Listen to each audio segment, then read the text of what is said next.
ताऱ्यासारखी चमकली. कुरुक्षेत्राच्या विशाल प्रदेशावर सूर्य उगवत असताना राजा युधिष्ठिरचे सैन्य तळ ठोकण्यासाठी योग्य जागा शोधण्यासाठी निघाले. कुंतीचा मुलगा आणि 5 पांडव भावांपैकी एक असलेला राजा त्याला भागी लागेल अशा ठिकाणी आपली छावणी स्थापन करण्याचा निर्धार करत होता. त्याने एक अशी जागा शोधली जी सपाट थंड आणि गवत आणि इनानाने समुद्र होती, जी पवित्र मानली जाणारी किंवा देवांना समर्पित असलेली क्षेत्रे टळत होती. तसे ते पुढे जात होते. युधिष्ठिरचे लोक कुरुक्षेत्राच्या मध्यभागातून वाहणारी हिरण्यवती नदी ओलांडून आले. ही नदी पवित्र तीर्थ असल्याचे म्हटले जात होते. तिचे पाणी शुद्ध आणि शुद्ध होते. या मोहिमेत 5 अर्जुन सोबत असलेल्या कृष्णाचे दुसरे नाव केशव यांनी हा परिसर सुरक्षित ठेवण्याचा कार्यभार स्वीकारला.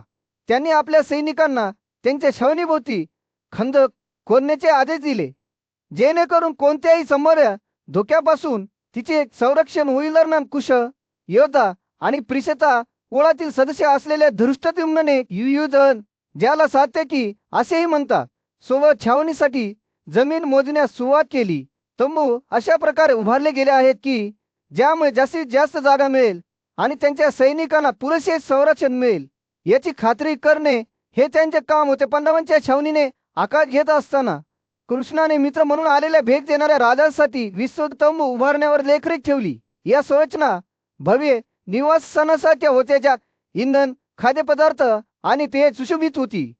सैन्याच्या गरजा भागविण्यासाठी शेकडो कुशल यांत्रिकी, शैलचिकित्सक आणि डॉक्टर उपस्थित होते. प्रत्येक मंडपात राजा युधिष्ठिराने पाहिले की भरपूर प्रमाणात पुरवठा केला जात आहे. धनुधर मेळीचे कोट आणि शस्त्रास्त्रांची एक मोठी राम, त्याचबरोबर मध शुद्ध दोन्ही फोडलेला पाणी गुरासाठी चाराभुईमुख कोसजर यंत्रे, भाले गंगारे, धनुर्धर, छातीचे पट्टे, चिमटे आणि लाच्या इंधनाचा वास आणि धातूवर हातोडा मारण्याच्या आवाजाने हवा दाट झाली होती. पांडवांच्या छावणीची बातमी पसरताच त्यांचे सहकारी आपले सैन्य आणि प्राणी घेऊन येऊ लागले. ब्रह्मचर्य व्रत केलेले, पवित्र सोमाला मध्ये प्राशन केलेले आणि यज्ञ ब्राह्मणांना मोठ्या प्रमाणात अर्पण केलेले अनेक राजे युधिष्ठिरच्या सैन्यात सामील होण्यासाठी आले. ते विजयाचे वचन आणि त्यांच्या राज्याचे भवितव्य ठरवणाऱ्या मोठ्या लढाईत भाग घेण्याची संधी पाहून आकर्षित झाले. पांडवांच्या छावणीवर हजारो सैनिक, हत्ती आणि घोडे जमले होते. त्यामुळे कुरुक्षेत्राचे दृश्य सक्रिय झाले होते. हवा अपेक्षेने थरथरत होती आणि पृथ्वीच अपेक्षेच्या भाराने थरथरत होती. जसजसा सूर्य चमकू लागला, कुरु दरबारात राजा दुर्योधनाचे डोळे तीव्र निर्धाराने जळत होते. त्याला नुकतीच बातमी मिळाली होती की पांडूंचा मोठा मुलगा युधिष्ठिरने युद्धासाठी उत्सुक होऊन आपल्या सैन्याला कुरुक्षेत्राकडे पाठवले आहे. वासुदेवाने संरक्षित केलेले विराट आणि द्रुपद यांच्या मदतीने त्यांच्या मुलांसह आणि शेकडो राजांनी वेढलेले पांडव एक जबरदस्त सैन्य होते. कर्ण, दुःशासन आणि शकुनी यांना संबोधित करताना दुर्योधनाचा चेहरा गडद झाला. केशव प्रीताच्या मुलांकडे गेला आहे, तो ओरडला. त्याचा आवाज विषाने टपकला, क्रोधाने भरलेला. तो पांडवांना नक्कीच उत्तेजित करेल. त्याला माहित होते की कुरु आणि पांडव यांच्यातील युद्ध अपरिहार्य आहे आणि वासुदेव त्याच्या केंद्रस्थानी असेल. भीमसेन आणि अर्जुन आधीच त्यांच्या काकाशी जोडले गेले होते, तर युधिष्ठिर त्याच्या भावाच्या प्रभावाखाली होता. पांडवांवर त्याने आणि त्याच्या भावांनी केलेल्या पूर्वीच्या छळाच्या आठवणींना उजाळा देताना दुर्योधनाचे डोळे रागाने चमकले. यापूर्वी त्याने थुंकले, युधिष्ठिर आणि त्याच्या सर्व भावाचा मी छळ केला होता. विराट आणि द्रुपद ज्यांच्याशी मी युद्ध केले होते ते आता युधिष्ठिर सैन्याचे नेते झाले आहेत. त्याला माहित होते की आगामी युद्ध भयंकर आणि भयानक असेल. खंड स्मितास्य करत दुर्योधनाने कर्ण, दुःशासन आणि शकुनी यांना युद्धाची तयारी करण्याचे आदेश दिले. या चकमकीसाठी सर्व तयारी करू द्या असे त्याने आदेश दिले. शत्रूंपासून सुरक्षित पाण्याजवळ आणि इंधनाजवळ आणि अर्खविविध दलोलाच्या मागास राजांनी शेकडो आणि हजारो लोकांनी कुरुक्षेत्रावर तंबू उभारावेत. त्याने आपल्या मित्रराष्ट्रांच्या प्रवासासाठी कुश शहरापासून छावणीपर्यंतचा रस्ता समतल करण्याचे आदेशही दिले. दरबारात ज्यावेळी दुर्योधनाचे शब्द प्रतिध्वनित होत होते त्यावेळेस त्याच्या सल्लागारांनी होकाराची मान डोलावली. ते म्हणाले, त्यांचा आवाज ठाम आणि दृढ होता. दुसऱ्या दिवशी जेव्हा शूरवीर योद्धे त्यांच्या राजाची आज्ञा पूर्ण करण्यासाठी निघाले तेव्हा ते आश्वासनाने उजळले. ते त्यांच्या महागड्या आसनांवर उठले. त्यांचे गदासारखे हात सोन्याच्या बांगड्या आणि सुगंधी पेस्टने झगमगत होते. कुमारासारखे हातांनी त्यांनी त्यांचे शिरस्त्राण, खालचे आणि वरचे कपडे आणि विविध दागिने घातले होते. प्रमुख काळ योद्ध्यांना त्यांच्या गाड्यांचे फर्निचर पाहायचे होते, तर घोडेस्वारांशी परिचित असलेल्यांनी त्यांच्या घोड्यांचा वापर केला. ज्यांना हत्ती माहीत होते त्यांनी या विशाल प्राण्यांना युद्धासाठी सुसज्ज करण्यास सुरुवात केली. ज्यावेळी योद्धे सोन्याने बनवलेल्या सुंदर कवचांनी आणि विविध शस्त्रांनी सुसज्ज होते, त्यावेळी लाखो लोकांच्या आनंदाने भरलेले दुर्योधनाचे शहर उत्सवी स्वरूप धारण करत होते. चंद्र दिसल्यावर कुरूची राजधानी समुद्रासारखी दिसत होती. राजांच्या एका मेळाव्यात बुद्धिमान आणि न्यायी शासक युधिष्ठिर त्याचा विश्वासू मित्र आणि सल्लागार कृष्णाकडे वळला. कृष्ण तो म्हणाला, दुर्योधनाने सांगितलेल्या शब्दाबद्दल मी खोलवर विचार करत होतो. त्याने आमच्यावर भ्यार असल्याचा आरोप केला आहे आणि तर्क किंवा बुद्धी ऐकण्यास नकार दिला आहे. त्याचे अंतःकरण द्वेष आणि फसवणुकीने भरले आहे. अशा परिस्थितीत आपण काय करावे? आपण आपले कर्तव्य कसे पार पाडू शकतो आणि आपल्या लोकांचे संरक्षण कसे करू शकतो? मेघरलेसारखा खोल आवाज असलेला, त्याचा आवाज असलेल्या कृष्णाने उत्तर दिले, दुर्योधनाचे शब्द पानांच्या झोडपण्यासारखे आहेत. रिकामे आणि सारेहीन शहाणपण किंवा शत्रूंना ऐकण्याचा त्याचा हेतू नाही. त्याचे हृदय लोभ आणि महत्वाकांक्षेने ग्रासले आहे. तो कर्ण आणि शकुनीवर अवलंबून असतो, जे त्याच्या दुष्ट इच्छांना चालना देतात. त्याचा सल्ला त्यांच्या स्वतःच्या पूर्वग्रह आणि पूर्वग्रहांनी झाकलेला असतो. युधिष्ठिराने कृष्णाकडे दुःख आणि दृढनिश्चयाच्या मिश्रणाने पाहिले. कृष्ण तो म्हणाला, मी माझी आई कुंती आणि विदुर आमची सुज्ञ सल्लागार यांचे शब्द ऐकले आहेत. मला माहीत आहे की ते आम्हाला आमची तत्वे किंवा मुले सोडण्याचा कधीही सल्ला देणार नाही. परंतु या परिस्थितीत आपण काय करू शकतो? आपण माने बसून दुर्योधनाची दुष्टता वाढू देऊ शकत नाही. कृष्णाने समजूतदारपणे मान डोलावली. युद्धाची वेळ आली आहे, तो म्हणाला. आमची मुले आणि तत्वे कमकुवत करण्याचा प्रयत्न करणाऱ्यांच्या मतांमुळे आपण विचलित होऊ नये. ज्याप्रमाणे डोंगर उग्र वादळांविरुद्ध खंबीरपणे उभा आहे, त्याचप्रमाणे आपण खंबीरपणे उभे राहिले पाहिजे. आपले कर्तव्य स्पष्ट आहे. आपण दुष्ट शक्तींपासून स्वतःचे आणि आपल्या लोकांचे रक्षण केले पाहिजे. कृष्ण बोलत असताना पांडवांच्या सैन्यात मोठा गोंधळ आला. सैनिकांनी जल्लोष केला आणि युद्धासाठी तयारी केली. त्यांची अंतःकरणे आनंदाने आणि दृढनिश्चयाने भरलेली होती. पण येणाऱ्या कत्तलीकडे पाहताना युधिष्ठिराने व्यक्त केलेली अभिव्यक्ती उदास झाली. कृष्ण भावनेने थरथरणाऱ्या त्याच्या आवाजात तो म्हणाला, मला भीती वाटते की आपण एका मोठ्या संकटात ओढले जात आहोत. आपल्याला आधीच खूप त्रास सहन करावा लागला आहे. आता आपल्याला आणखी मोठे कष्ट आणि नुकसान सहन करावे लागेल. युधिष्ठिरचा भाऊ अर्जुन त्याच्या शंका शांत करण्यासाठी पुढे आला. कृष्णाने सत्य सांगितले आहे, तो म्हणाला, आपण आता माने हटू शकत नाही. आपले कर्तव्य स्पष्ट आहे. जे योग्य आणि न्याय आहे त्यासाठी आपण लढले पाहिजे, किती किंमत मोजली तरी. जशी रात्र झाली, पांडवांचे सैन्य अस्वस्थ झोपेसाठी तयार झाले. त्यांची अंतःकरणे अपेक्षा आणि भीतीने भरलेली होती. त्यांना माहीत होते की उद्या मोठी लढाई होणार आहे आणि त्यांनी येणाऱ्या आव्हानांसाठी स्वतःला सज्ज केले. दुसऱ्या दिवशी सकाळी युधिष्ठिराने युद्धासाठी सैन्य तैनात करण्याचा आदेश दिला. पांडवांचे सैन्य त्यांच्या शत्रूंचा सामना करण्यासाठी सज्ज होत असताना घोल आणि रणशिंगण्यांचा आवाज संपूर्ण भूमीत प्रतिध्वनित झाला. कृष्ण त्यांच्या कुमा होता. रात्र जसजशी उसरू लागली तसचा राजा दुर्योधन रणभूमीवर उभा राहून आपल्या विशाल सैन्याचे सर्वेक्षण करत होता. त्याच्या मनात एक भव्य योजना होती आणि ती अंमलात आणण्याची वेळ आली होती. राजाने आपल्या 11 अक्षौहिणींचे सैन्य आपापल्या तुकड्यांमध्ये वाढवून घेण्यास सुरुवात केली. तेव्हा वैशंपायन मोठ्या उत्सुकतेने पाहत होता. सूर्य पृथ्वीवर कोसळला.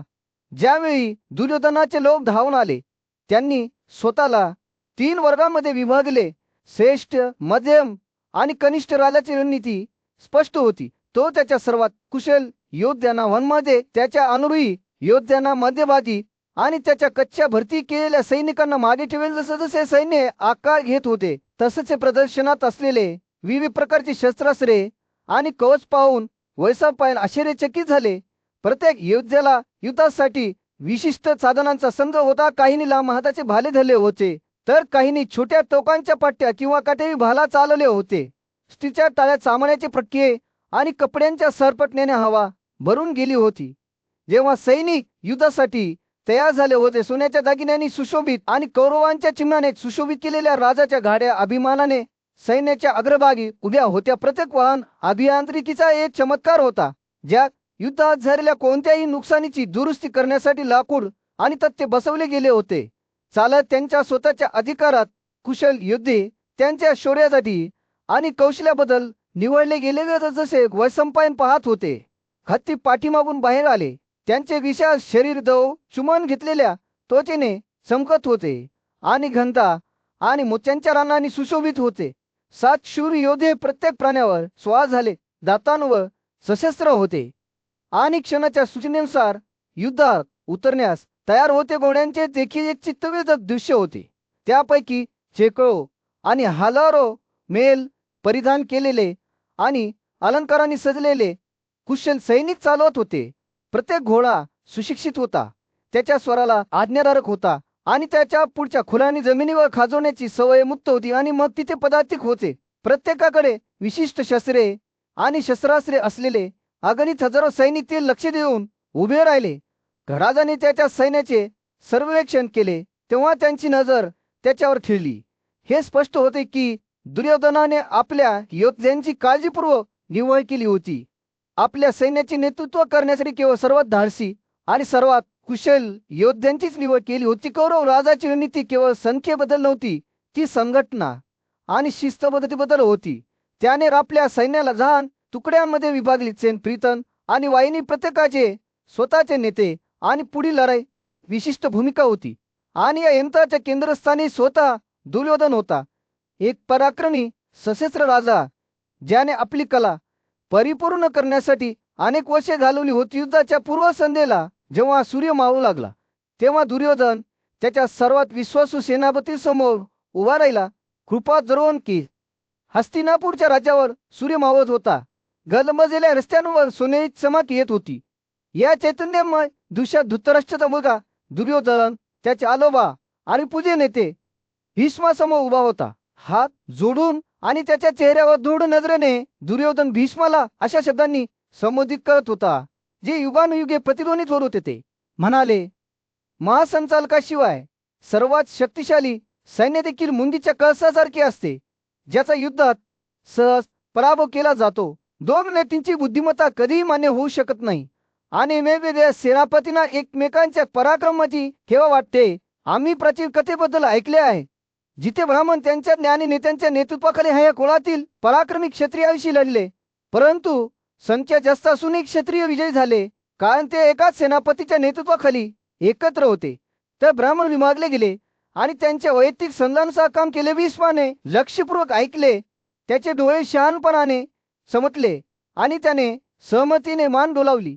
दुर्योधन पुढे म्हणाला, आम्ही ऐकले आहे की जेव्हा ब्राह्मणांनी त्यांच्यापैकी एकाला आपला नेता म्हणून नियुक्त केले तेव्हा ते क्षत्रियांना पराभूत करण्यात यशस्वी झाले. त्यामुळे हे स्पष्ट आहे की युद्धात विजयासाठी एक कुशल आणि शूर सेनापती आवश्यक आहे. जेव्हा दुर्योधन बोलत होता तेव्हा त्याचे शब्द उत्कंठा आणि भक्तीच्या गहन भावनेने भरलेले होते. त्याने भीष्माकडे अविचल विश्वासाने पाहिले, जणू काही असे म्हणण्यासाठी की तुम्ही आम्हाला हवे आहात आजोबा, तुम्ही स्वतः उसनाच्या बरोबरीचे आहात, शहाणे आणि न्यायी आहात. आम्ही तुम्हाला विनवणी करतो. आमचा सेनापती व दुर्योधनाचे शब्द संतुलनात लखरत असताना कवा अपेक्षेने जळ झाली होती. मात्र भीष्माने उत्तर देण्यापूर्वी थोडा वेळ संकोच केला. त्याचे डोळे झाकले गेले आणि त्याचा आवाज दुःखाचा झाला. माझ्या प्रिय दुर्योधन, तो म्हणाला, मी तुझ्या आणि पांडवांच्या कल्याणासाठी माझ्या प्रतिज्ञेला बांधील आहे आणि मला कबूल करावेच लागेल की एक योद्धा आहे जो माझ्या बरोबरीने उभा आहे, अर्जुन कुंतीचा मुलगा. पण मला भीती वाटते की तो माझ्याशी उघडपणे लढणार नाही. भीष्माचे शब्द हवेत लटकत असताना दृश्य बदलले. दुर्योधनाचा चेहरा पडला आणि त्याचे डोळे धुडनिशयाने संकुचित झाले. त्याला माहित होते की जर भीष्माने त्याच्यासोबत युद्ध केले तर ते इतर कोणत्याही युद्धापेक्षा वेगळे असेल. तेवढ्यात सुचा मुलगा कर्णसालातून बोलला, जोपर्यंत गंगेचा मुलगा जिवंत आहे तोपर्यंत मी कधीही लढणार नाही. तो म्हणाला, त्याचा आवाज मंद आणि स्थिर भीष्म मारला गेल्यानंतर मी गांधीवाच्या विजेत्याशी लढाई शब्द हवेत लटकत असताना अचानक जमावावर शांतता पसरली, जणू वेळच निघून गेली होती. येणाऱ्या मोठ्या युद्धाच्या तयारी दरम्यान राहिला जनमेजयाने आपल्या भावांच्या आणि त्यांच्या सहकाऱ्यांच्या प्रतिक्रिया समजून घेण्याचा प्रयत्न केला. जेव्हा त्यांनी कुरु सैन्याचा सेनापती म्हणून भीष्माच्या नियुक्तीबद्दल ऐकले, त्याने वैशंपायन या ज्ञानी ऋषीला सर्व मोठा पांडव भाऊ युधिष्ठिराने उत्तरात काय म्हटले होते ते सांगण्यास सांगितले. युधिष्ठिराने आपल्या महान बुद्धिमत्तेने आणि दूरदृष्टी वासुदेव कृष्णासह आपल्या सर्व भावांना आणि त्यांच्या विश्वासू मित्रांना कसे बोलावले याचे वर्णन करून वैशंपायनाने सुरुवात केली. त्याने त्यांना युद्धासाठी तयार राहण्यास, त्यांचे कवच धारण करण्यास आणि त्यांच्या सैन्याच्या 7 तुकड्यांसाठी नेत्यांची निवड करण्यास सांगितले. कृष्णाने स्वतः या निर्णयाचे समर्थन केले आणि आगामी युद्धाच्या पार्श्वभूमीवर हे एक आवश्यक पाऊल असल्याचे सांगितले. त्यानंतर युधिष्ठिराने आपल्या भावामध्ये सर्वात शूर योद्ध्यांना प्रत्येक विभागाची जबाबदारी स्वीकारण्याचे आवाहन केले. द्रुपद, विराट, धृष्टद्युम्न, राजा धृष्टकेतू, राजकुमार शिखंडी आणि सदैव या सर्वांच्या व धृष्टद्युम्नाला ठेवले गेले, जो पवित्र अग्नीतून धगधगत्या ताऱ्याप्रमाणे उदयास आला होता. अर्जुनाला त्याच्या अविचल आत्म्याने या उच्च आत्म्याच्या योद्ध्यांचा नेता म्हणून नियुक्त करण्यात आले. तर महान बुद्धिमत्तेने संपन्न असलेल्या कृष्णाला त्यांचा मार्गदर्शक आणि घोड्याचा चालक म्हणून निवडण्यात आले. तेवढ्या वृष्णी कुळातील पराक्रमी योद्ध्यांची एक मिरवणूक पांडवांच्या छावणी पोहोचली. त्याचे नेतृत्व हलवित करत होता. त्यांच्यासोबत अक्रूरा, गदासंवा, उद्धव, प्रद्युम्न, अहुकाचे पुत्र चारुदेशन आणि इतर होते. त्यांच्या उपस्थितीने हवा भरून गेली होती, जणू काही पराक्रमी वाघांचा कच छावणीवर उतरला होता. या गटातून पराक्रमी योद्धा राम बाहेर आला. त्याचे डोळे कैलास पर्वताच्या शिखरासारखे चमकले होते. जेव्हा त्याने पांडवांच्या छावणीत प्रवेश केला तेव्हा सर्व राजे त्याचे स्वागत करण्यासाठी उठले. तुल्या आणि पुंजा की राजा युधिष्ठिराने स्वतः रामाच्या हातांना आदराने स्पर्श केला आणि दोघांनी प्रेमाच्या शब्दांची देवाणघेवाण केली. त्यानंतर राम सभेला बोलला. त्याचा आवाज पूर्वकल्पनेने भरलेला होता. भीषण लढाई अपरिहार्य आहे. तो म्हणाला, हा नशिबाचा हुकूम आहे जो टाळता येत नाही. मला आशा आहे की तुम्ही सर्व या संघर्षातून सुखरूप निरोगी शरीरासह आणि पूर्णपणे निरोगी होऊन बाहेर पडाल. त्यांनी दोन्ही बाजूंनी जमलेल्या क्षत्रियाबद्दल आपली चिंता व्यक्त केली. त्यांना माहित होती की त्यांची वेळ आली आहे. एक मोठा झटापट होणारच होती, ज्यामुळे मांस आणि रक्ताचा चिखल मागे पडला. त्यानंतर रामाने पांडवांच्या हेतूबद्दल, कृष्णाच्या भक्तीबद्दलचे स्वतःचे विचार प्रकट केले. वासुदेवाने स्वतःला पूर्णपणे तुमच्या बाजूने समर्पित केले आहे. तो म्हणाला, मी कृष्णाविना जगाकडे डोळे टाकण्याचे धाडस करत नाही. एका गजबजलेल्या पांडवांच्या छावणीतून क्षितिजावरून एक भव्य आकृती बाहेर आली. भीष्मकाचा मुलगा रुक्मी याची ओळख करून देताना वैशंपायनाचे शब्द हवेत प्रतिध्वनित झाले. एक योद्धा जो त्याच्या अविचल संकल्पासाठी आणि अविचल धैर्यासाठी प्रसिद्ध होता. राजा हिरण्यवर्मन इंद्रचा जवळचा मित्र आणि भोजाच्या सुप्रसिद्ध वंशाचा रहिवासी असलेल्या रुक्मीला युद्धकलेचे प्रशिक्षण गंधमूलनाच्या भले पर्वतांवर राहणाऱ्या ज्ञानी द्रोणाने दिले होते. शस्त्रास्त्रांच्या विज्ञानाच्या 4 विभागांवर प्रभुत्व मिळवलेले रुक्मीचे शस्त्रास्त्र कौशल्य अतुलनीय होते. त्याच्याकडे इंद्राकडून मिळालेले दैवी धनुष्य विजय होते, ज्याची ऊर्जा गांधीव आणि संघर्षाशी स्पर्धा करत होती. हे 3 धनुष्य स्वर्गातील सर्वात आदरणीय धनुधरांपैकी होते, जे अनुक्रमे वरुण, इंद्र आणि विष्णूने धारण केले होते. रुक्मीच्या स्वतःच्या पराक्रमाने त्याला विजय चालवण्याचा विशेषाधिकार मिळवून दिला होता, जो त्याने द्रोणाकडून प्राप्त केला होता. जेव्हा रुक्मीने सैन्याच्या अक्षोहिणीसह पांडवांच्या छावणीत प्रवेश केला तेव्हा त्याच्या आगमनाने संपूर्ण सभेत भीतीचे तरण पसरले.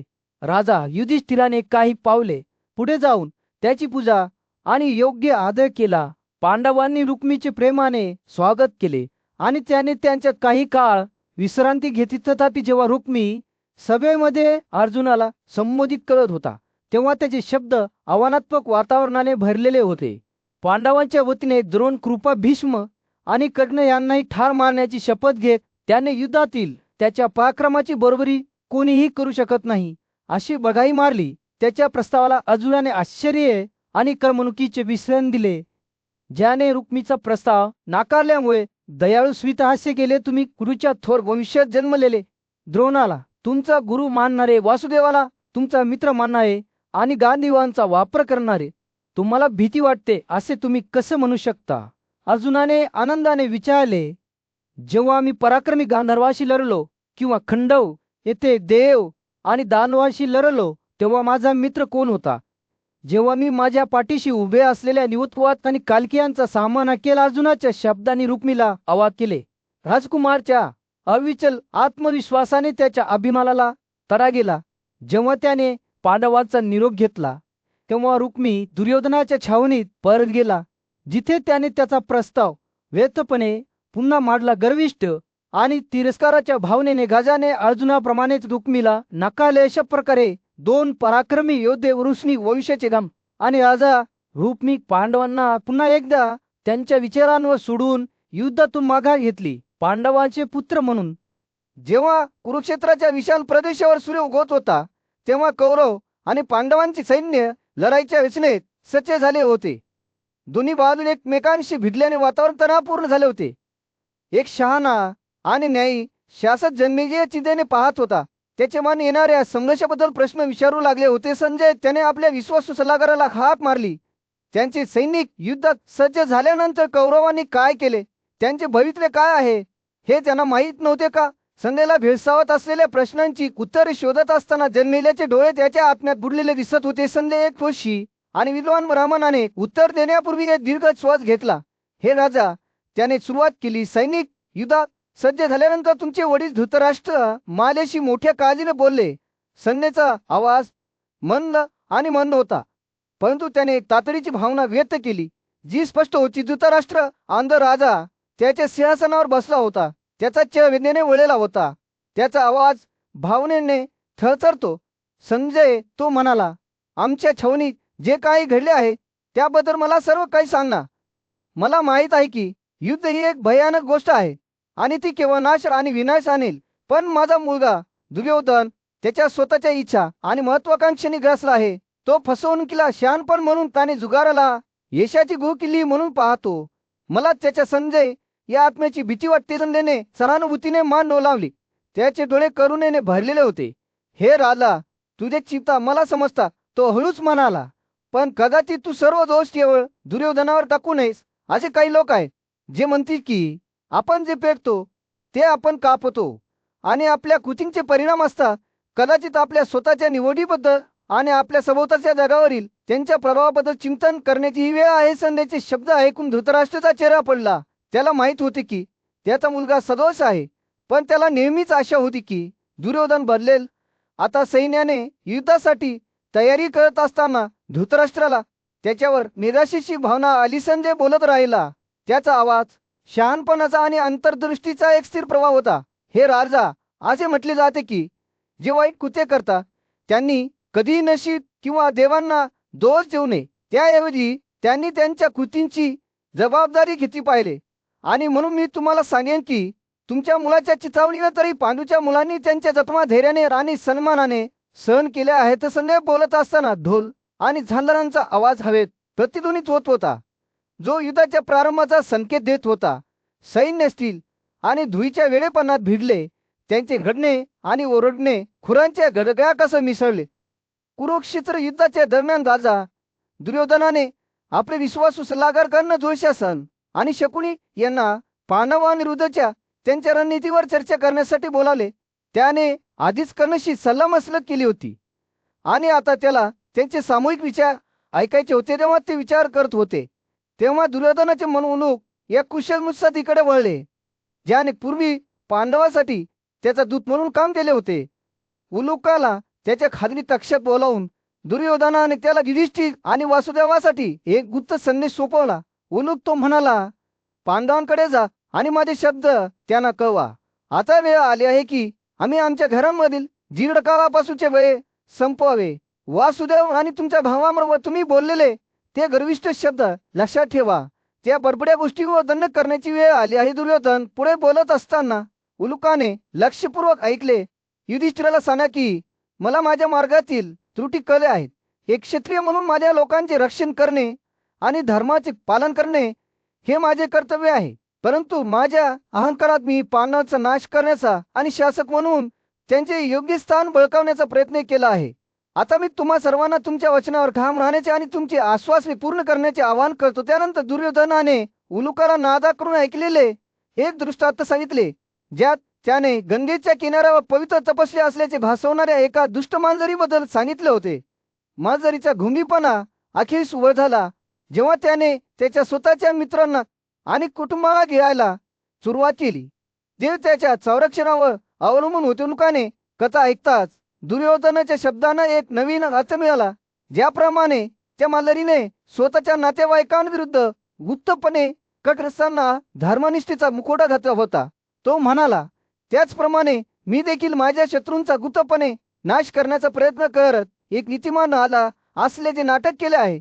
माझ्यासाठी हा ढोंगीपणा सोडण्याची आणि खऱ्या क्षेत्रीय आदर्शांचे पालन करण्याची वेळ आली आहे. उलुकाला दुर्योधनाने दिलेला संदेश स्पष्ट होता. पांडवांना हे कळावे अशी त्याची इच्छा होती की तो आता केवळ त्यांच्या विरुद्ध कट रचण्यात समाधानी नाही, तर आता युद्धाची वेळ आली आहे. त्याने युधिष्ठिराला त्याच्या स्वतःच्या बडबडींचे स्मरण करण्याचे आणि क्षत्रियाने म्हटल्याप्रमाणे त्याच्या शब्दावर ठाम राहण्याचे आवाहन केले. उलुका निघून जात असताना दुर्योधनाचे शब्द त्याच्या मनात प्रतिध्वनित झाले. वासुदेवाला सांगणं की त्याने पांडवांप्रती असलेल्या निष्ठेमुळे नव्हे तर स्वतःच्या फायद्यासाठी आणि पांडवांच्या भल्यासाठी युद्धात माझ्या विरोधात उभे राहावे अशी माझी अपेक्षा आहे. या संदेशातून कोण विजयी होईल ते पाहूया. पांडवांना दुर्योधनाचा संदेश पोहोचवण्यासाठी उलुका जात असताना त्या महाकाव्याच्या युद्धासाठी मंच तयार करण्यात आला होता. पांडव छावणीवर सूर्य मावळत होता. गोळा झालेल्या योद्ध्यांवर सोनेरी चमक दाखवत होता. जुगारीचा मुलगा उलुका युधिष्ठिरासमोर उभा होता. राजाने बोलू लागल्यावर त्याचे डोळे त्याच्यावर खिळे होते. हे युधिष्ठिर, तू दूतांच्या बोलण्याशी पूर्णपणे परिचित आहेस. त्याचा आवाज स्थिर आणि आत्मविश्वासाने उलुका म्हणाला, म्हणूनच मी दुर्योधनाने मला सांगितलेल्या शब्दांची पुनरावृत्ती केल्यास माझ्यावर रागावणे तुला शोभत नाही. युधिष्ठिरचे हावभाव शांत राहिले, पण त्याच्या डोळ्यात एक उत्सुकता चमकली. त्याने उलुकाने पुढे जावे म्हणून मान डोलावली. अग्निमय भाषण सुरू करण्यापूर्वी उलुकाने एक दीर्घ श्वास घेतला. त्याचे शब्द तिरस्काराने आणि थट्टा करून टपकले. फासे मारल्यावर तुझा पराभव झाला आणि कृष्णाला सभेमध्ये आणण्यात आले.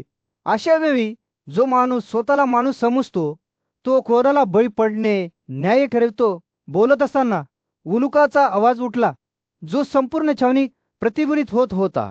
त्याने पांडवांचे वनवास, त्यांचा अपमान आणि त्यांच्या दुःखाचे एक स्पष्ट चित्र रेखाटले. 12 वर्ष तुला घरातून जंगलात हद्दपार करण्यात आले होते. एक संपूर्ण वर्ष तू विराटच्या सेवेत राहिला होतास. पुन्हा एकदा युधिष्ठिराकडे नजर वळवण्यापूर्वी उलुका एका क्षणासाठी थांबला आणि जमलेल्या योद्ध्यांचे सर्वेक्षण करत राहिला. पांडवांच्या कमकुवतपणाशी आणि कृष्णाने त्यांच्यावर केलेल्या प्रभावाची खिल्ली उडवत असताना त्याचे शब्द उपहासाने फुटले. एक पांडूच्या पुत्रा, रागाचे तुझ्या वनवासाचे आणि कृष्णाच्या छळाचे कारण लक्षात ठेवून एक माणूस हो, जरी तो कमकुवत असता तरी हे पांडव भीमाने शपथ घेतली. त्याला शक्य असेल तर ध्वजासनाचे रक्त पेरुरुकाचे शब्दरथ एका चाबुकासारखे होते, जे पांडवांच्या अभिमानावर आणि त्यांच्या अस्मितेला दोष देत होते. त्यांनी त्यांच्या अभिमानांची आणि पराक्रमी योद्धे असल्याच्या त्यांच्या दाव्यांची खिल्ली उडवली. अजून युद्धात भीष्माच्या जवळ न जाता तू बढाई का मारतोस? गंधमुडनाच्या डोंगरावर चढण्याच्या आपल्या इच्छेबद्दल बढाई मारणाऱ्या मूर्खाप्रमाणे हे कुंतीपुत्र तू व्यर्थ बढाई मारतोस. उलुकाचे भाषण त्याच्या चरमोत्कर्षावर पोहोचले जेव्हा त्याने कुरु लोकांच्या एकत्रित सैन्याचे वर्णन केले. त्यांची संख्या आणि सामर्थ्य जबरदस्त होते. वेद आणि धनुष्य या दोन्हीमध्ये एक गुरुत्व शिक्षणाच्या या दोन्ही शाखांच्या शेवटापर्यंत पोहोचला आहे. हत्ती किंवा घोड्याच्या पाठीवरून किंवा गाडीतून लढणारा जीवनाची आवड असलेला कोण आहे, जो शत्रूंच्या त्या दळणाऱ्या सैन्याचा सामना केल्यानंतर घरी सुरक्षित आणि निरोगी परत येईल? उलुकाचे बोलले संपता छावणीच्या आत झाली. योद्ध्यांनी अस्वस्थ नजरेने पाहिले. त्यांचे चेहरे भीतीपोटी तिखट झाले. युधिष्ठिर शांत राहिला, पण त्याचे डोळे थोडे करुंद झाले. राजांच्या मेळाव्यावर सोनेरी प्रकाश टाकणारा सूर्य सभास्थ कोसळला. कचका संजय हा राजा धृतराष्ट्रासमोर उभा राहिला आणि कृष्ण आणि पांडवांच्या उपस्थितीत घडलेल्या घटनांचे वर्णन करत होता. ते बोलत असताना ते दृश्य त्याच्या शब्दांमध्ये जिवंत झाले. दुर्योधनाने पाठवलेल्या उलूक या संदेशवाहकाने पूर्वी बोललेल्या चिथावणीको शब्दांची पुन्हा एकदा पुनरावृत्ती केली होती. आधीच संतप्त झालेले पांडव आता उकळण्याच्या मार्गावर होते. भीम त्याचा चेहरा कुकुरीत झाला होता. तो कृष्णाकडे तापलेल्या कोळशासारखे डोळे घेऊन पाहत होता. तुम्ही आमचे शब्द ऐकले आहेत. उनुका भीम ओरडला. त्याचा आवाज मंद आणि भीतीदायक. आता दुर्योधनाकडे पळ जा आणि त्याला सांगा की आम्ही लढल्याशिवाय युद्ध भडकणार नाही. मी क्षत्रिय म्हणून माझ्या सन्मानाची शपथ घेतो की मी उद्या तुम्हाला आणि तुमच्या भावांना ठार करीन. समुद्र कदाचित त्याची सीमा तोडू शकेल, पर्वत थरथरतील, परंतु माझे शब्द कधी खोटे होणार नाहीत. रागाच्या आवाजाने सभा पेटली. त्यानंतर सहदेव त्याचे डोळे रागाने लाल झाले आणि त्याचा आवाज विषाने टपकला. उलुका, तू भांडणाचे मूर्त स्वरूप आहेस. आमच्या कुटुंबाचा नाश करण्यासाठी आणि जगाचा नाश करण्यासाठी जन्माला आलास. तुझ्या वडिलांनी नेहमी आमची हानी करण्याचा प्रयत्न केला आहे आणि त्याला शिक्षा होईपर्यंत मी विश्रांती घेणार नाही. कृष्ण जो नेहमी शांतता प्रस्थापित करणारा होता त्याने हस्तक्षेप केला. त्याचे शब्द सौम्य पण ठाम होते. भीमप्रिय बंधू, आपण उलुकाला कठोरपणे संबोधित करू नये. त्याला जे सांगण्यास सांगितले गेले होते तेच तो करत आहे. पण भीमचा राग खूप दूर गेला होता आणि तो आपल्या मित्रांकडे वळला. त्याचा आवाज तिरस्काराने टपका होता. तो म्हणाला, तुम्ही वासुदेव आणि माझा अपमान केल्याचे ऐकले आहे. तो म्हणाला, पण कृष्णाच्या सामर्थ्याने आणि तुमच्या शौर्याने मला माहित आहे की आपण विजयी होऊ.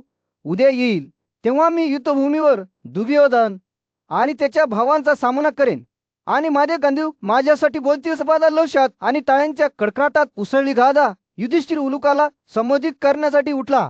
कोणत्याही चांगल्या राजाने धैर्याने अपमान सहन करू नये. तो म्हणाला.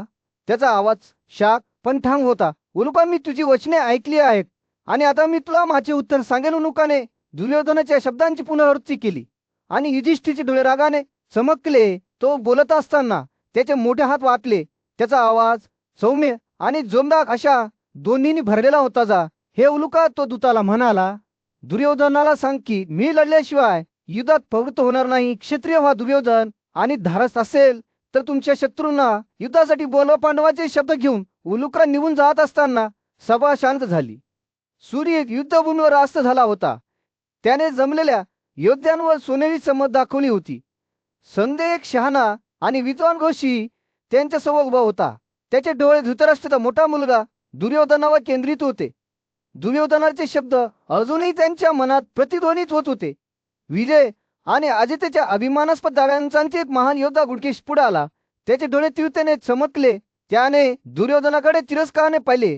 त्याचा आवाज तिरस्काराने टपकला, तुम्ही जे इतरांच्या सामर्थ्यावर अवलंबून आहात, तुमच्या शत्रूंना युद्धासाठी बोलावता ते पुरुष नाही. त्याने घोषित केले.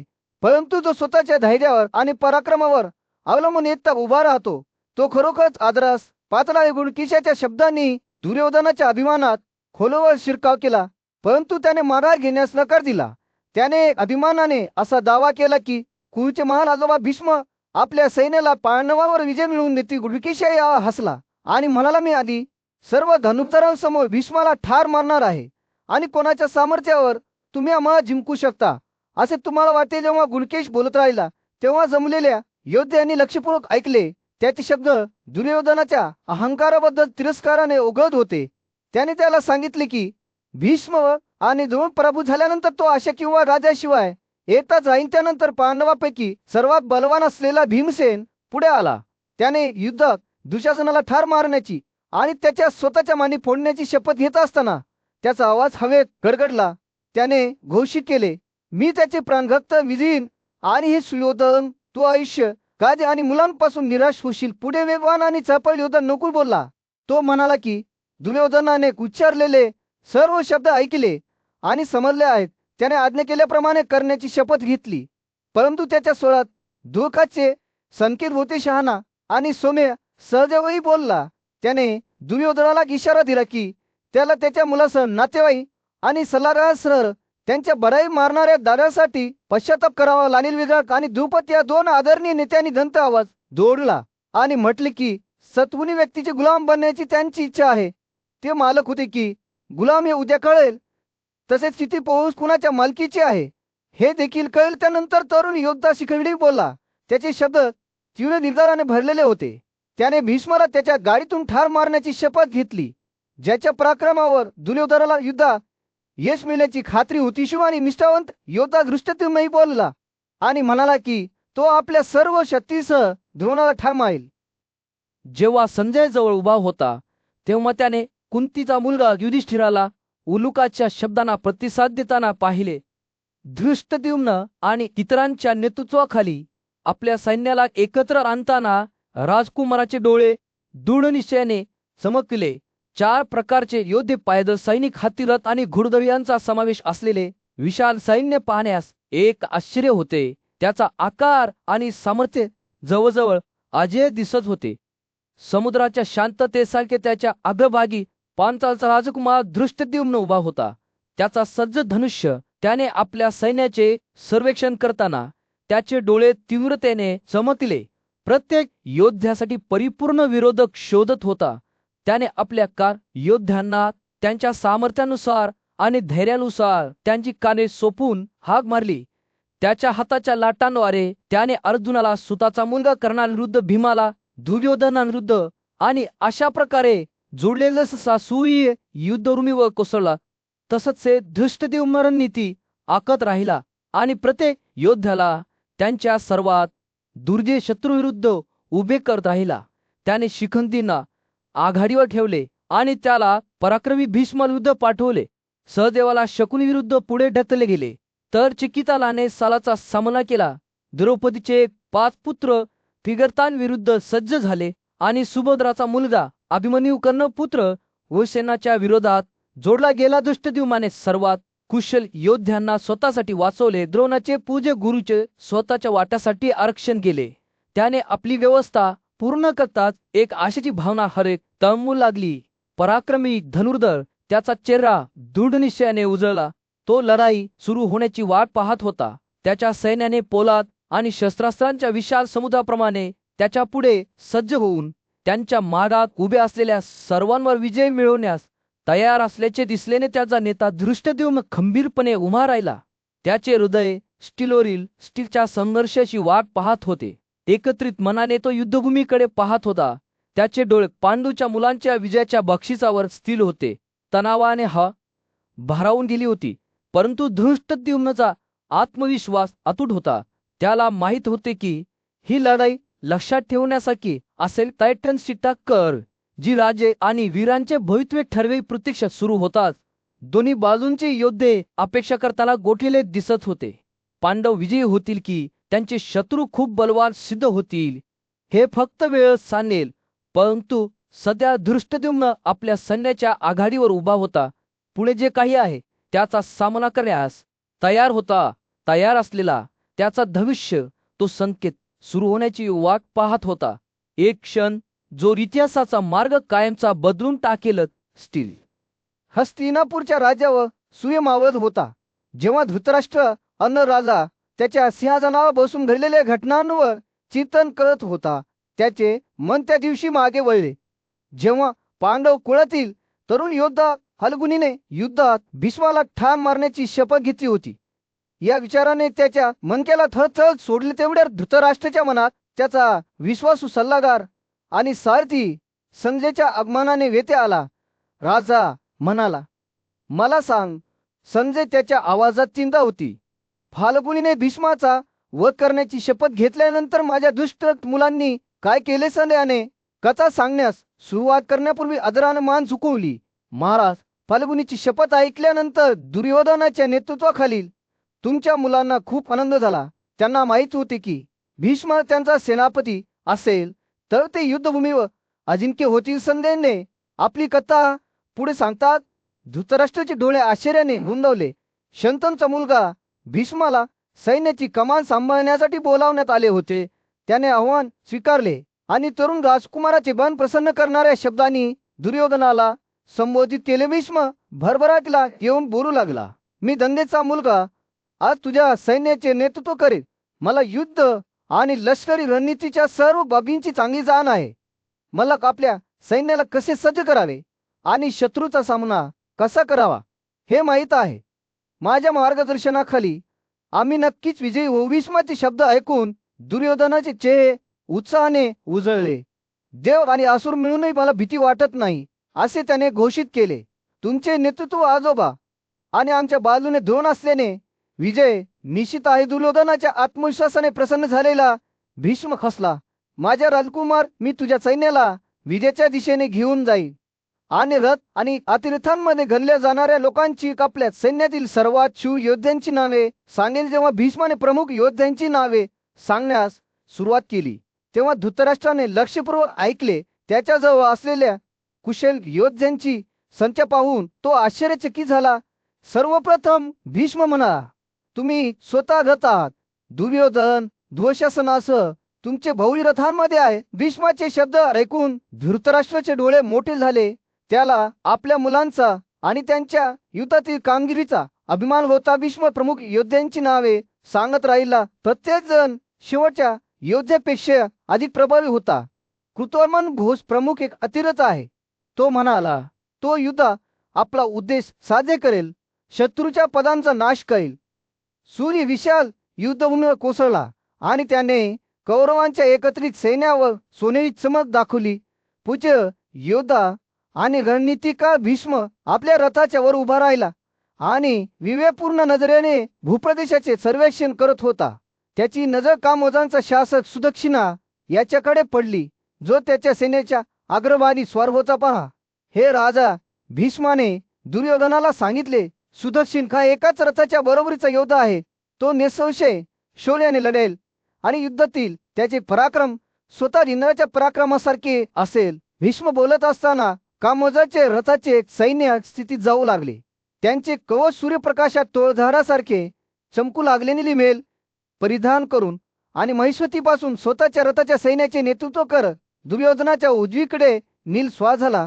तो शत्रूच्या रेषेकडे पाहत असताना त्याचे डोळे अरुण झाले. त्याचा हात त्याच्या तलवारच्या टोकावर होता.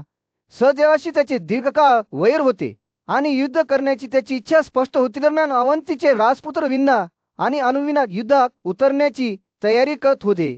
त्यांच्या रथांना गुंतागुंतीच्या कोरीव कामाने सजवण्यात आले होते आणि त्यांच्या योद्ध्यांकडे गदा, दाढीचे बाण, तलवारी आणि लांब खांब होते. दोन पराक्रमी हत्ती नेत्यांप्रमाणे ते लवकरच युद्धभूमीवर धावून त्यांच्या शत्रूंना पराभूत करण्यासाठी शोधू लागले. विराट शहरात जन्मलेले त्रिगर्तचे 5 भाऊ ही आणखी एक गणली जाणारी शक्ती होती. त्यांचा नेता सत्यार्थ हा एक कुशल योद्धा होता, ज्याचा एकदा पांडूचा मुलगा भीम याच्याशी संघर्ष झाला होता. आता सुडाच्या इच्छेने प्रेरित होऊन ते गंगेच्या पाण्याला उत्तेजित करणाऱ्या मकरासाठी युद्धात उतरणार होते. सैन्यामध्ये संघर्ष सुरू असताना दुर्योधनाचे स्वतःचे पुत्र लक्ष्मण आणि दुःशासन लढाईत सहभागी होण्यासाठी धावले. हे दोन राजकुमार लढण्याचा त्यांचा दृढनिश्चय, त्यांचे तारुण्य आणि छपाई यामुळे त्यांना युद्धभूमीवर प्रबळ विरोधक बनवत होते. भीष्माने लवकरच मैदानात उतरणारे इतर उल्लेखनीय योद्ध्यांकडे लक्ष वेधून कौरव सैन्याबद्दलचे आपले मूल्यांकन चालू ठेवले. तेथे एकाच रथाच्या बरोबरीचे दंडधर होते.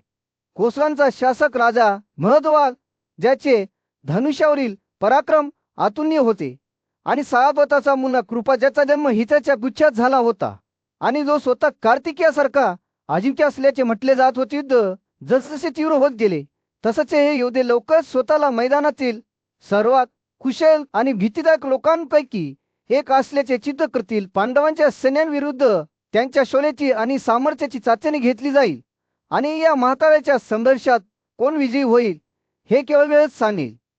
युद्धभूमीवर सूर्य मावळत होता. त्याने जमलेल्या योद्ध्यांवर सोनेरी चमक दाखवली. पांडवांचा आदरणीय नातू भीष्म आपल्या रथावर उभा होता आणि शत्रूच्या रेषांचे विवेकी नजरेने निरीक्षण करत होता. त्याने चेहऱ्यांच्या समुद्राकडे नजर टाकली.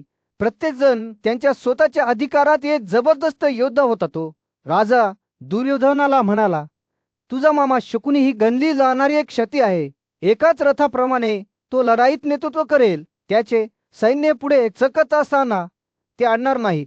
त्याचा मुलगा अश्वत्थामन, तो पराक्रमी धनुष्यधारी, अतुलनीय कौशल्य आणि पराक्रमाचा महारथ आहे. त्याची इच्छा असेल तर तो तिन्ही जगांचा नाश करू शकतो. भीष्माचे शब्द सावधगिरीच्या संकेतांनी भरलेले होते, कारण त्याला हेही माहीत होते की अश्वत्थामाचा सर्वात मोठा कमकुवतपणा म्हणजे त्याचे जीवनाबद्दलचे प्रेम. त्याच्या प्रचंड क्षमता असूनही तो भीती किंवा संकोचापासून मुक्त नव्हता आणि भीष्माला हे त्याचे पतन सिद्ध होईल यात शंका नव्हती. पण युद्धभूमीवर असे काही लोक होते ज्यांना अश्वत्थामाच्या दुर्बलतेशी काही देणारे नव्हते.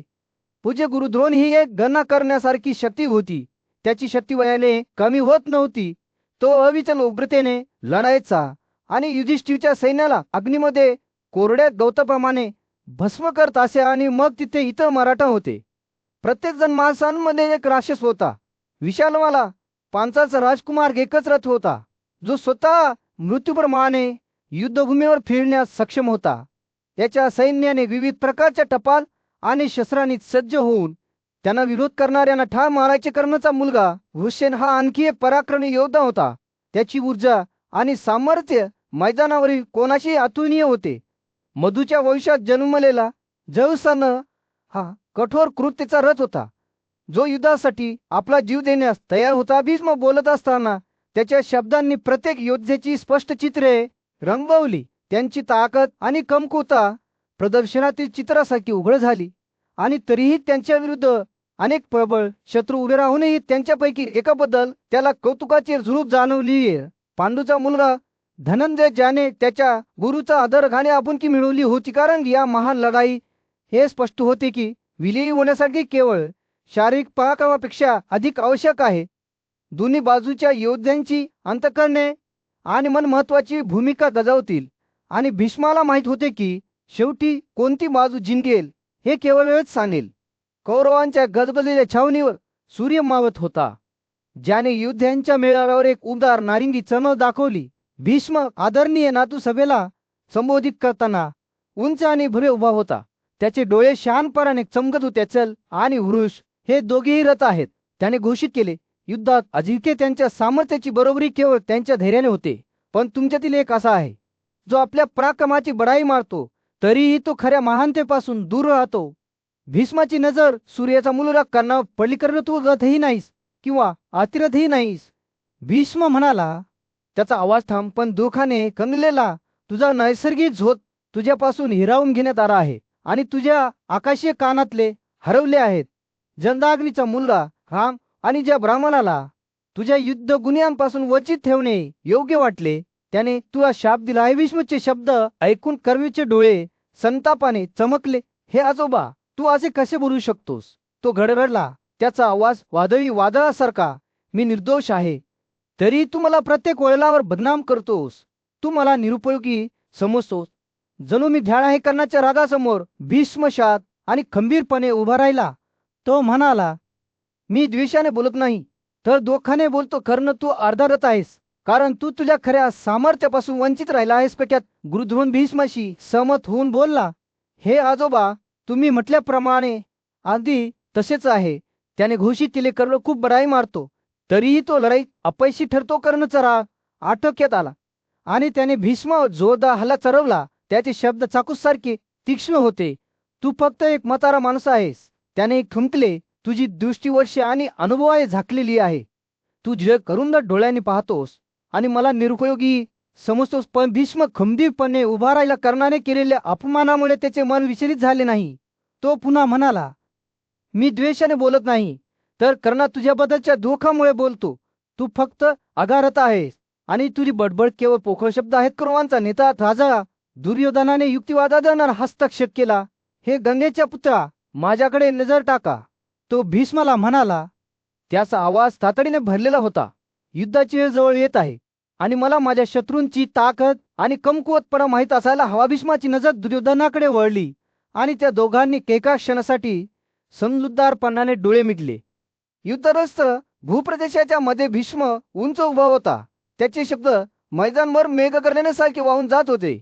पांडवांमधील रथांची कथा सांगताना त्याने राजा धृतराष्ट्राला संबोधित केले. राजा भीष्माने सुरुवात केली, मी तुम्हाला तुमच्या स्वतःच्या सैन्यातील रथ आणि अतिरथ यांच्यातील फरक सांगितला आहे. आता पांडूच्या पुत्रांमध्ये ही पदवी धारण करणाऱ्या पराक्रमी योद्ध्याबद्दल मी बोलत असताना ऐका. त्याचे डोळे सखोल समजूतदारपणाने चमकले आणि ते पुढे म्हणाले, राजा अर्जुन स्वतः एक उत्कृष्ट रथ आहे. झरझरच्या अग्नीप्रमाणे तो युद्धभूमीचा नाश करेल. त्याच्या मार्गात कोणीही सुरक्षित राहणार नाही. भीमाची नजर भीमाकडे वळली, जो मैदानावर एका आधुनिक शक्तीप्रमाणे उभा होता. भीष्माने घोषित केले, माद्रीचा हा मुलगा एकत्रित 8 रथांच्या बरोबरीचा आहे.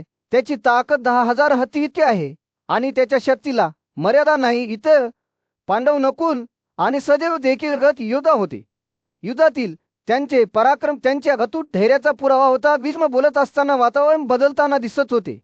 पांडव बंधू प्रत्येकजण सामर्थ्य आणि शौर्याचे एक भव्य आकृती जिवंत देवतासारखे त्याच्यासमोर उभे होते. त्यांचे डोळे आतील अग्नीने जळत होते. त्यांचे चेहरे ग्रनाईसारखे झगमरत होते. जेव्हा ते पुढील लढाईची तयारी करत होते, भीमची प्रचंड गर्जना संपूर्ण भूप्रदेशात प्रतिध्वनित झाली. जणू पृथ्वीच त्याच्या उपस्थितीला प्रतिसाद देत आहे. त्याची गदा जी त्याच्या अविचल शक्तीचे प्रतीक आहे, त्याच्या हातामध्ये थरथरत होती. जो त्याला विरोध करण्याचे धाडस करणाऱ्या कोणत्याही शत्रूला चिरडून टाकण्यास तयार होता. इतर पांडव त्याच्या बाजूला राक्षसासारखे उभे होते. त्यांचे चेहरे आतील प्रकाशाने चमकले होते. भीष्माच्या शब्दांनी पांडव योद्ध्यांची स्पष्ट चित्रे काढली. प्रत्येक जण त्याच्या कलेचा तज्ञ होता. अजून त्याचे दिव्य धनुष्य, गांधीव आणि त्याच्या अभेद्य कवचासह युद्धभूमीवर गणली जाणारी एक शक्ती होती. त्याचा सांगती वासुदेव त्याच्या स्वतःच्या अस्तित्वाच्या विस्ताराप्रमाणे त्याच्या बाजूला उभा होता. भीष्म जेव्हा त्यांच्या युद्धातील पराक्रमाबद्दल बोलत होते, तेव्हा कौरव सैन्य त्यांच्या पुढे संकुचित होताना दिसत होते. कौरवांपैकी कोणीही योद्धा या पांडवांच्या सामर्थ्याची बरोबरी करू शकत नव्हता. आधी द्रोण आणि स्वतः भीष्म या मैदानावरील दोन महान योद्ध्यांना माहीत होते की ते अर्जुनाच्या कौशल्याची बरोबरी करू शकत नाहीत. भीष्माने घासूचे बलिदानाची कथा सांगितली, ज्यात पांडवांनी सहजपणे राजांचा पराभव केला होता. त्यांचे शौर्य हे त्यांच्या कर्तव्याप्रती असलेल्या अतूट समर्पणाचा आणि न्यायाप्रती असलेल्या त्यांच्या अविचल बांधिलकीचा पुरावा होते. जेव्हा भीष्माने बोलले संपवले, तेव्हा परिचय करत चालला होता. जणू पायी सावल्याच्या शक्तीच्या आधी मागे सरकत होत्या. युद्धभूमीच्या विशाल विस्तारावर सूर्य कोसळला. जेव्हा पूज्य योद्धा भीष्म राजांच्या गर्दीत उंच उभा होता, त्याचे डोळे दोन भेद ताऱ्यासारखी जवळच महायुद्धात लढणाऱ्या योद्ध्यांच्या सखोल समजुतीने चमकले. द्रौपदीचे सर्व 5 पुत्र त्याने राजा दुर्योधनाला घोषित केले, ज्याचा आवाज संपूर्ण भूप्रदेशात होता. ते महारथ आहेत, पराक्रमी आणि युद्धकलेत कुशल आहेत. भीष्माची नजर जमलेल्या सैन्याकडे सकत होती. त्याचे डोळे प्रत्येक योद्ध्यावर त्यांचे सामर्थ्य तोलत असल्यासारखे दिसत होते. उत्तरा विराटाचा मुलगा, तो म्हणाला. त्याचा आवाज कौतुकाने भरलेला होता. तो अग्रगण्य रथांपैकी एक आहे, नेत्यांमधील खरा नेता आहे. त्याचे शब्द एका मोठ्या झाडाची पाने उडवणाऱ्या सौम्य वाऱ्यासारखे होते आणि तरुण राजकुमाराचा चेहरा अभिमानाने गुंजला होता. पण भीष्माचे लक्ष लवकरच अर्जुनाचा मुलगा अभिमन्यूकडे वळले. तो भयाने भरलेला. त्याचा आवाज शत्रूंचा वध करणारा. तो म्हणाला, युद्धात पार्थ किंवा वासुदेव ऐकताच आहे. जणू एखाद्या अदृश्य शक्तीने ओढला गेलेला पराक्रमी अभिमन्यू पुढे आला. त्याचे डोळे तीव्र प्रकाशाने चमकले. भीष्म पुढे म्हणाला, शस्त्रास्त्रांमध्ये मोठ्या हलक्या हाताने संपन्न आणि युद्धाच्या सर्व पद्धतीशी परिचित त्याच्याकडे प्रचंड ऊर्जा आहे आणि तो शपथेचे पालन करण्यात स्थिर आहे. भीष्मच्या शब्दांनी अभिमन्यूच्या युद्धभूमीवरील पराक्रमाचे स्पष्ट चित्र रेखाटले. परंतु ते त्याच्या अंतःकरणाबद्दल देखील बोलले. त्याच्या स्वतःच्या वडिलांच्या दुःखाचे स्मरण करत भीष्म म्हणाला, तो त्याचे पराक्रम पुढे आणेल. तरुण योद्ध्याचा दृढनिश्चय स्पष्ट होता आणि असे वाटले की जणू देवानीच त्याला महानतेसाठी नियुक्त केले आहे. जेव्हा भीष्म बोलत राहिला, तेव्हा त्याच्या शब्दांनी वीरांची चित्रफित विणली गेली. प्रत्येक जण शेवटच्यापेक्षा अधिक भव्य होता. तेथे मधूचा शूर मुलगा सात्विकी होता, ज्याच्या प्रचंड क्रोध आणि निर्भयता यामुळे तो युद्धभूमीवर गणली जाणारी शक्ती बनला. आणि त्यानंतर युद्धमन्यू आणि उत्तमला हे दोन्ही पराक्रमी कार योद्धे होते, ज्यांच्याकडे हजारो घोडे, हाती आणि रथ होते. योद्धे एकत्रितपणे पांडवासोबत एकत्र येतील. त्यांची अंतःकरणे कुंतीच्या मुलांप्रती निष्ठा आणि भक्तीने प्रज्वलित होतील. भडकावा किंवा वादळी वाऱ्यासारखे ते शत्रूच्या तुकड्यामधून झेपावतील आणि शूर योद्ध्यांना त्यांच्या विरुद्ध उभे राहण्याचे आव्हान देतील. भीष्मच्या शब्दांनी लोकच होणाऱ्या हत्याकांडाचे एक स्पष्ट चित्र रेखाटले. परंतु तो भीती किंवा संशयाबाबत बोलला नाही. केवळ या पराक्रमी वीरांच्या अविचल संकल्पाबद्दल. आणि मग विराट आणि द्रुपद हे दोन जुने राजे होते, ज्यांनी सन्मान आणि सद्गुणांनी भरलेले दीर्घ आयुष्य जगले होते. युद्धभूमीवर सूर्य मावत होता. त्याने जमलेल्या योद्ध्यांवर सुनेरी चमक दाखवली. कौरव सैन्याचा आदरणीय सेनापती भीष्म उंच उभा होता. त्याचे डोळे पांडवांच्या पदांवर नजर फिरवत होते. तो बोलू लागला. त्याचा आवाज मैदानभर पसरला होता. द्रुपदाचा मुलगा शिखंडी हा युधिष्ठिरच्या योद्ध्यांपैकी एक सर्वोत्तम रथ आहे. भीष्माने घोषित केले, त्याने आपल्या पूर्वीचे जीवन सोडले आहे आणि या लढाईत तो मोठ्या शौर्याने लढेल. त्याचे सैन्य विशाल आहे, ज्यात पांचाल आणि प्रबद्रक यांचा समावेश आहे, जे सर्व त्याच्या मागोमाग युद्धात उतरण्यास उत्सुक आहेत. त्याच्या नेतृत्वाखाली अशा प्रचंड सैन्यासह तो महानता प्राप्त करेल आणि आपल्या सैन्यात प्रसिद्धी मिळेल. भीष्माची नजर पांडवांच्या सैन्याचा नेता धृष्टद्युम्न याच्याकडे वळली. भीष्म दृढनिश्चयाने म्हणाला, तो एक अतिथच आहे. त्याचे योद्धेचे कौशल्य अतुलनीय आहे आणि तो एकट्या हाताने उघड पिनाकासारखा युद्धभूमीवर झेपावेल आणि देवांना त्याच्या क्रोधात उभून घेईल. क्षत्रधर्मन हा धृष्टद्युम्नाचा मुलगा आहे असे मानून भीष्माचे डोळे आकुंचित झाले. तो केवळ आधारत आहे, भीष्म हळुवारपणे म्हणाला, त्याच्या तारुण्यामुळे आणि युद्धातील अनुभवाच्या अभावामुळे. पण नंतर त्याची नजर पांडवांमध्ये उभ्या असलेल्या पराक्रमी धनुर्धरांकडे वळली. भीष्माने घोषित केले, शिशुपालाचा वीर पुत्र धृष्टकेतू हा एक मराठा आहे. तो आपल्या वडिलाशी लढेल आणि असे पराक्रम साध्य करेल ज्याची बरोबरी करणे महान योद्ध्यांनाही कठीण जाईल. आणखी एक शूरयोद्धा क्षेत्रदेव पांडवांमधील उत्कृष्ट रथांपैकी एक होता. जेव्हा भीष्म बोलत राहिला तेव्हा त्याच्या शब्दांनी त्याच्या समोर उभे असलेल्या योद्ध्यांचे एक स्पष्ट चित्र रेखाटले. जयंत आणि अमितोज हे दोन्ही मराठा युद्धात उग्र हत्तीसारखे होते. महान पराक्रमी दोन भाऊ अर्स आणि भोज पांडवांसाठी अतुलनीय सामर्थ्याने लढाईचे 5 क्षत्रिय बंधू काशिका, सुकुमार, नीला, सूर्यदत्त आणि शन हे सर्व दुर्जय रथ होते. त्यांचे रत्नांजित झेंडे त्यांच्या शौर्याचा पुरावा होते. राजा चित्ररथाप्रमाणेच वरदाक्षमी देखील एक मराठा होता. भीष्माचे शब्द संपुष्टात आले, परंतु त्याने पांडवांच्या योद्ध्यांचे रेखाटलेले चित्र त्याच्यासोबत कायम राहील. पांडवांमधील 2 उत्कृष्ट रथ हे चिकीर्तन आणि सत्यदृती होते, तर व्याघ्रदत्त आणि चंद्रसेन हे देखील या युद्धातील काही महान योद्धे होते. यात शंका नाही. सूर्य क्षितिजाच्या खाली बुडत असताना भीष्माचे शब्द हवेत टांगलेले होते, जे त्या काळातील शौर्य आणि कौशल्याचा पुरावा होते. युद्धभूमीच्या विशाल विस्तारावर सूर्य मावळत होता. त्याने जमलेल्या योद्ध्यांवर सोनेरी चमक दाखवली. पांडवांचा आदरणीय नातू भीष्म उंच उभा होता. तो बोलू लागला तेव्हा त्याचे डोळे रांगांवर नजर ठेवून होते. महान राजा दुर्योधनाला संबोधित करताना तो म्हणाला, मला तुम्हाला आणखी एका पराक्रमी योद्ध्याबद्दल सांगावेच लागेल, जो लवकरच मैदानात उतरणार आहे. रखमाना हा एक मराठा आहे. पांडवांच्या सेवेतील सर्वात महान योद्ध्यांपैकी एक आहे. तो दुसऱ्या देवाच्या क्रूरतेशी लढेल. त्याचे धनुष्य शत्रूचा सामना करताना त्याचे प्राणघातक गिर जात असेल. भीमाची नजर भीमचा मामा कुंतीभोजाकडे वळली, जो महान सामर्थ्यवान आणि पराक्रमी माणूस होता. भीष्माने घोषित केले, हा पराक्रमी धनुष्यधारी अतिरथ आहे. त्याने सर्व प्रकारच्या युद्धामध्ये प्रभुत्व मिळवले आहे आणि त्याला लढण्याच्या कलेची उत्तम जाण आहे. त्याचे कौशल्य देवाचा राजा इंद्र याच्याशी जुळते. व भीष्म बोलत होता तेव्हा त्याचे डोळे प्रखर प्रकाशाने चमकताना दिसत होते. तो लवकरच कौरवांविरुद्ध शस्त्रे उचलणाऱ्या महान योद्ध्यांची नावे सांगत होता. घटोत्कच राक्षसांचा राजकुमार आणि हिडिंबचा मुलगा हा त्यांच्यातील आणखी एक नेता आहे. तो म्हणाला, भीमापासून जन्मलेला आणि भ्रमाच्या शक्तींनी आशीर्वादित तो अशा उग्रतेने लढेल ज्याची त्याला विरोध करणाऱ्यांना भीती वाटेल. पांडव सैन्याच्या अग्रभागी उभे राहिलेल्या वासुदेव आणि अर्जुन या 2 महायोद्ध्याबद्दल बोलताना भीष्माचा आवाज अधिक तीव्र झाला. हे दोघे संध्याकाळी एकत्र सूर्य आणि चंद्रासारखे असतात. तो म्हणाला, त्यांचे पराक्रम अतुलनीय आहे. त्यांचे कौशल्य वर्षानुवर्षे प्रशिक्षण आणि युद्धाद्वारे परिपूर्णतेपर्यंत उंचावले आहे. जेव्हा भीष्माने बोलले संपवले तेव्हा दुर्योधनाचे डोळे आकुंचित झाले. त्याला माहित होते की त्याचे स्वतःची योद्धे या पराक्रमी विरोधकाशी बरोबरी करू शकत नाही. पण भीष्म अजून संपलेला नव्हता. तो कौरव राजाकडे वळला आणि म्हणाला, जो मला विरोध करेल त्या सर्वांशी मी लढेन. पण एक आहे ज्याला मी मारणार नाही किंवा ठार मारणार नाही. पंचलांचा राजकुमार शिखंडी. भीष्म जेव्हा त्याच्या शपथेबद्दल बोलत होता तेव्हा त्याचे डोळे झाकलेले दिसत होते. तो म्हणाला, मी माझे जे राज्य होते ते राज्य सोडून दिले. तो म्हणाला, मी ब्रह्मचर्य शपथेचे पालन करत जगलो आणि मी चित्रांगाला कौरवांच्या सिंहासनावर बसवले. मी पृथ्वीवरील सर्व राजांमध्ये माझी शपथेची घोषणा केली आणि मी कोणत्याही स्त्रीचा किंवा एकेकाळी स्त्री असलेल्या व्यक्तीचा वध करणार नाही. भीष्म शिखंडींविरुद्ध लढणार नाही. हे लक्षात येताच दुर्योधनाचा चेहरा पडला. त्याला माहित होते की जोपर्यंत ते भीष्माला तोडण्याचा मार्ग शोधू शकत नाही तोपर्यंत त्याचे योद्धे पराभूत होती.